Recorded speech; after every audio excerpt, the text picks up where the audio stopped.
Hi, everyone. Thank you so much for this. I'm Sharmin, and I'm the founder and CEO at Instoried, also one of the China backed companies. Um, in my opinion, I think the most interesting and the most attractive trait in any human being on this planet is rebellion, because not everyone can manage to hit that button, but the ones who can are definitely very attractive. Um, this journey began back in 2010, post my engineering, when I started working in the US, in New York City. I was at the age of 22. I was in a very comfortable six-figure, a salary-based job. Working at the Wall Street, essentially working with a number of clients. I was an analyst, needless to say that, though I don't see myself getting back to that life ever again. Basically, I was just helping the rich get richer, wasn't adding too much value to my own life.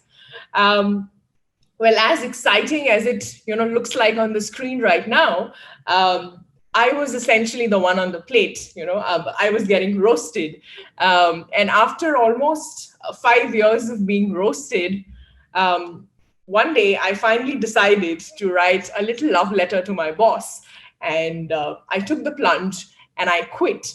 Um, Soon after, I went to a lot of places. I traveled to almost 45 countries with all the money that I'd saved to essentially garner some perspective on life. There's this one thing that I'd love to share. So whenever you are on top of a cliff, don't you always get that feeling that should I jump or should I not jump? Essentially, how do I gauge how deep that cliff is? I've had that notion a number of times. Just two things can happen. If you actually manage to gather yourself, then you would stop yourself from jumping, because you will be like, okay, what if I die? Or otherwise, if you really are someone who goes with their impulse, like me, you would actually jump. So I did. There is this one company which has really had a huge impact upon my life, Netflix. Um, as we all know, the whole Netflix revolution had begun in the US a long, long time ago. And I just absolutely loved how they have pivoted over the last decade, and then now they are into absolutely creating digital content. This was an area which I was really, really inspired by. So after I quit my job in New York, and I came back to India, the first thing that I did was start my own content company, which was in the media space essentially. The whole idea was to create a lot of digital content, and then switch Indian audiences from consuming content on their traditional television sets, from TV to their mobile devices. Um, I ran that company for 3.5 years, and we ended up creating 70 plus original scripts of our own.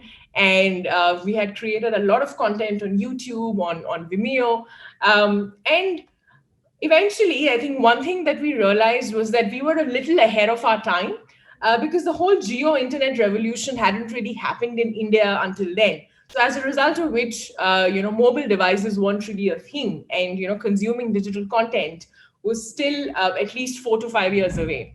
Once you finally know that you're a little ahead of your time, what do you end up doing? So we ended up selling the copyrights of all our scripts to a Bombay-based production house, took the money, exited, and I'm pretty happy to have done that, because we were one of the first ones in this space initially. And I took the money and then traveled 5 more countries, so it was good. Um, and I'm also happy to share that sometimes it does feel good when I see some of my content trending over Amazon Prime India. So it does feel good that, okay, if not me, someone else at least took over. Then came 2018, which 2018 is when the first company exit happened. And then post that, I also ended up creating more content, but this time the format was different. Earlier it was videos, and now what we did is that I created a lot of textual content. So I wrote 2 books, got them published, and one of them essentially turned out to be a bestseller back in 2019 January. That is where the whole idea for my next startup came to me. Well, for those of you who already know Instoried, you also know that an Instagram logo seems a little off place, out of place with the Instoried name. But for those of you who do not know, this essentially started with the idea that we wanted to be the Instagram for stories. And so essentially we were more of a blogging platform. We had about 80,000 plus users and articles, but then we were not able to really monetize the platform. In fact, then we thought of creating something like a database for a lot of books, something like a Blinkist of sorts, wherein you could just subscribe and you could start reading content. But then after a number of iterations, this is what turned out, and this is what we finally are. And I'm glad that we took this pivot.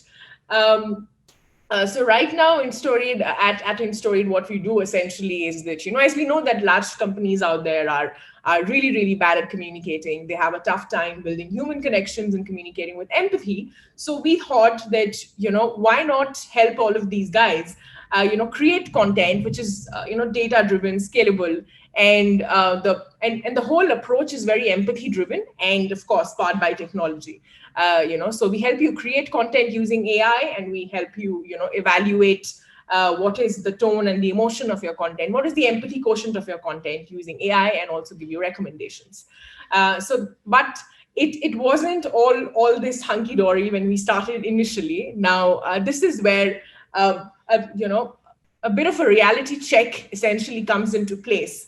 I haven't really said this on a public forum like this before, but I'd like to share this, that when I started this company back in 2018, October, November time, my first CTO, he actually ran away with the code and he blocked me, and he just disappeared from the face of this planet. Of course, I'd given him some money, but I don't know what happened to that money eventually. But yeah, he just ran away. And I had no clue what to do, because I'm not the tech person. I am, I've always been into enterprise sales. Sales is essentially my thing. But then eventually I realized that, everyone has a story to tell. And turns out that my story was really exciting. Of course, the whole, experience of having worked at Wall Street and then done my first company and then written 2 books and, all of that. So turns out that yes, there were a number of investors who wanted to, play that game essentially, and bet on me and bet on this company. And I'm happy to share that I actually raised $500,000 in pre-seed without a team, without a CTO, without a product, and without any revenue. And this was something that I never thought would be possible.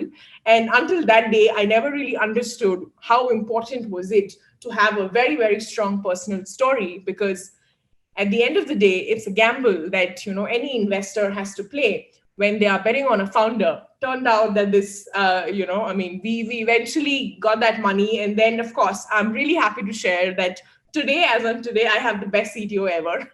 And we have a great team in place. And now things are really taking shape.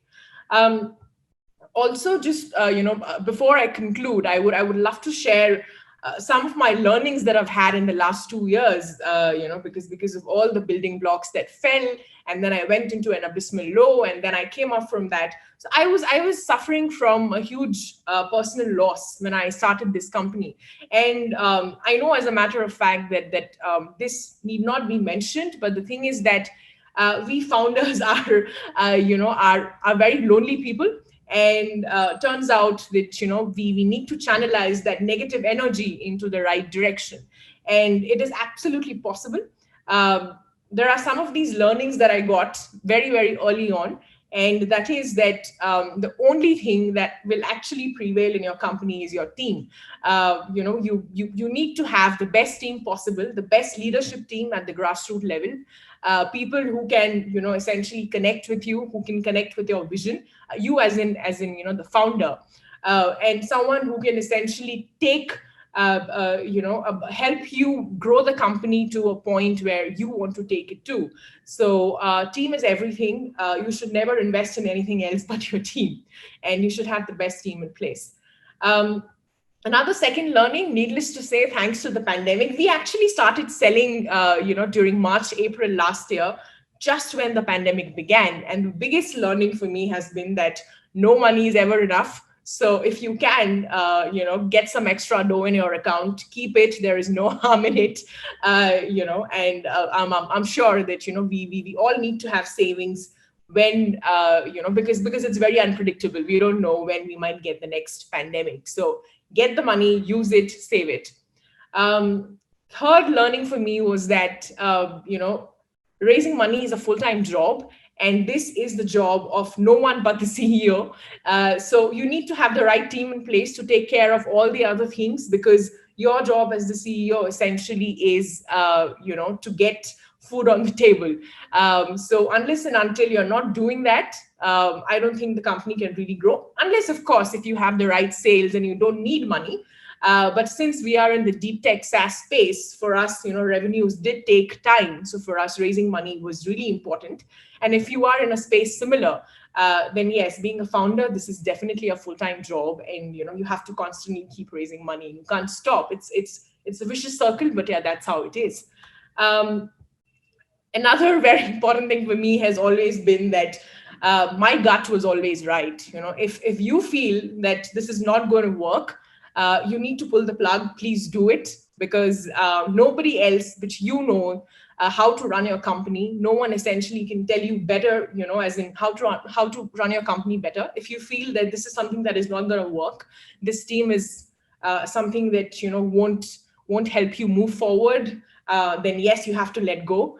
If you think this product isn't really working, get the right people, the right product to essentially make it work. But if you have that feeling, tingling notion somewhere in your brain, you should definitely believe it.